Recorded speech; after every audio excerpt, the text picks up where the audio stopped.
최신 부동산 이슈를 통해 부동산 알짜 재테크 정보를 알려드리는 부동산 스마트. 날이 갈수록 전셋값은 올라만 가는데 수요자에 비해 전세 물량은 부족합니다. 전셋값 때문에 이 시기에 집을 구매하려는 사람들도 점점 늘고 있습니다. 하지만 저렴한 매물을 찾기란 하늘의 별 따기처럼 어렵습니다. 오늘 부동산 스마트, 자금이 부족한 수요자를 위해 저렴한 매물을 구할 수 있는 법, 유연한 컨설팅 박상원 대표와 함께 알아봅니다. 네, 부동산 시장하면 돈이 많은 분들만 투자를 해야 되냐라고 생각하시는 분들도 있기 때문에 네. 오늘 저희가 특별한 시간 마련했습니다. 그렇습니다. 자, 오늘 부동산에 대한 모든 것 알려드릴 거고요. 유연한 컨설팅 박상원 대표와 함께하겠습니다. 대표님 안녕하세요. 네, 안녕하세요. 네. 네, 오늘도 저희가 하우스 푸어에 대한 이야기도 네. 많이 나오고 하다 보니까 돈이 많아야지만 부동산 투자가 가능할 것이다라고 얘기가 나오긴 하지만 그럼에도 불구하고 저희가 다른 묘안이 있을 것 같아요. 네. 한번 저희가 사례자분의 이야기가 있거든요. 한번 네. 들어보고 시작할까요? 네. 네, 자, 사례는 제가 소개해드리도록 하겠습니다. 외벌이 가장 오성식 씨가 이제 사연을 보내주셨는데요. 공기업에 근무하고 계시고 34살이라고 해요. 직장생활 6년 차시고요. 설 이후에 내 집 마련을 계획하고 있는데 지금 가지고 있는 돈이 8천만 원 정도라고 펀드에 3천만 원 넣어두고 있고요. 이제 나중에 아이가 하나 더 생기면 조금 더 넓은 집이 필요할 것 같아서 집을 마련하라고 계획하고 있는데 좀 언제쯤 할 수 있을까 고민이시라고 합니다. 네, 이렇게 지금 융통할 수 있는 자금은 3천만 원, 네. 그리고 전세 자금까지 빼면 8천만 원인데 좀 그렇게 큰 돈 같지는 않거든요. 부동산에 네. 투자하기에는. 근데 네. 이 금액으로도 가능하겠죠? 결론부터 얘기하면요. 3천만 원 정도만 있어도 네. 내 집을 마련할 수 있는 방법이 있습니다. 아무래도 지금 주택 가격이 지난해에 이어서 올해까지 수도권 지역에 계속 떨어지고 있기 때문에 네. 오히려 이 사례자분들 같은 경우는 저렴하게 내 집 마련할 수 있는 이런 방안이 될 수 있다 이렇게 볼 수가 있을 것 같고요. 우선적으로 청약통장이 있으시면 계속 불입하시고요. 없으시면은 청약통장을 하나 만드시는 게 좀 좋을 것 같습니다. 2009년도 5월 달에 도입된 주택 청약 종합저축 같은 경우도요. 아무래도 공공주택, 민영주택까지 자유롭게 청약할 수 있습니다. 그래서 우선 청약통장을 하나 만드시면서 차근차근 내 집 마련을 좀 준비하는 게 좀 좋아야 될 것 같습니다. 그러면 그 청약저축을 가입한 뒤에 한 어느 정도 기간이 지나야지 1순위 자격 얻는 건가요? 기본적으로 2년이죠. 2년입니다. 그래서 지금 2만 원에서 50만 원까지 저축할 수 있습니다. 그래서 민영 아파트 같은 경우는 서울하고 부산 그다음에 지방광역시에 따라서 예치금이 좀 1순위 요건이 좀 다릅니다. 그래서 최저 200에서 300만 원 이렇게 보시면 될 것 같고요. 연말 정산 시에 특히 그 무주택 세대주 같은 경우는요. 특히 직장인 같은 경우는 납입 금액의 40%까지는 소득공제 받을 수 있기 때문에 네. 무조건 통장을 좀 가입하시는 게 좋다고 볼 수 있겠습니다. 네. 저희가 지금 주택청약 종합저축에 대해서 이야기를 하고 있는데 저희 시청자 퀴즈 정답에 힌트가 될 수 있지 않을까 싶은 생각이 드네요. 네, 이야기 잘 들으시면 많은 정답 맞추실 수 있을 것 같습니다.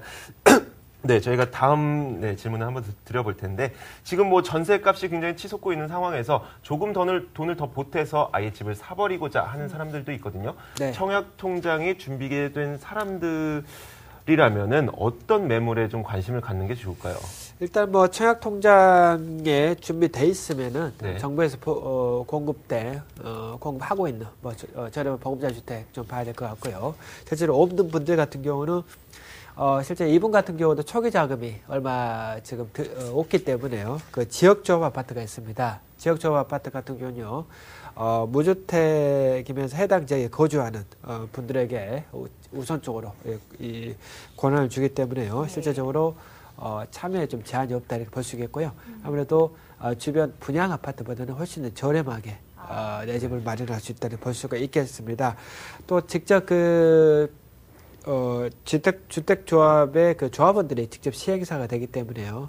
마진 같은 경우도 특히 시행사가 안 가져가고 본인한테 기속되기 때문에 저렴하다 이렇게 볼 수 있겠습니다. 그래서 아무래도 지역조합 아파트를 우선적으로 그 해당 지역에서 공급하는 지역조합 아파트를 봐야 될 것 같습니다. 그래서 보통 지역조합 아파트가 전용 면적 85제곱미터 이하거든요. 아무래도 뭐 32평이니까 좀 적당하다 볼 수 있겠죠. 예. 그래도 이게 주의할 부분은 꼭 있을 것 같아요. 지역조합 아파트를 좀 사려고 이제 뭐 눈여겨를 좀 이렇게 보고 계신 분들을 주의할 점 몇 가지만 좀 짚어주세요. 네, 그 재건축 재개발과 틀리 조합을 확보해 놓고 하는 게 아니고 조합을 모집해서 하는 겁니다. 그래서 조합을 모집이 좀 더딜 때는 기간이 좀 오래 걸릴 수 있을 것 같고요.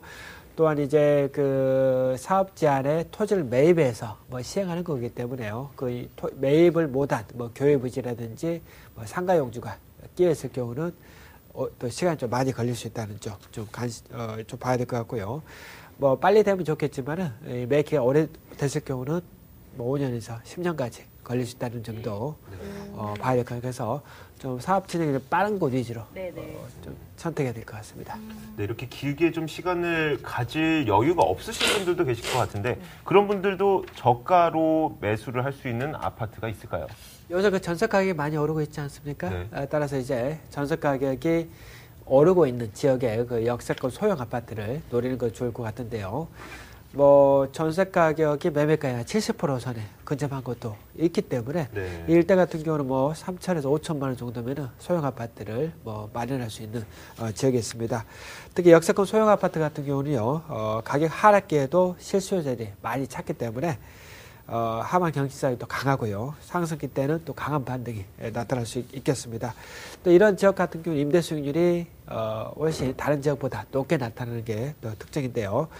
지하철의 그 역세권 지역의 일기 신도시 소형 아파트라든지 서울 지역의 그 지하철 역세권 또 리모델링이 또 가시화되고 있는 신도시 내 아파트 중에서 소형 아파트를 보시면 될 것 같습니다. 이런 건 어때요? 요즘에 아파트를 지어도 좀 사는 사람들이 없어서 미분양된 아파트, 건설업체 입장에서는 악성 매물로 통하기 때문에 좀 헐값에 내놓는 경우도 종종 있거든요. 이런 아파트들 좀 노려봐도 그 괜찮아요? 미분양 같은 경우가 상당히 좀 저렴하게 초기 자금이 적은 분들의 상당히 좀 괜찮은 내 집 마련할 수 있는 장점을 볼 수 있겠는데요.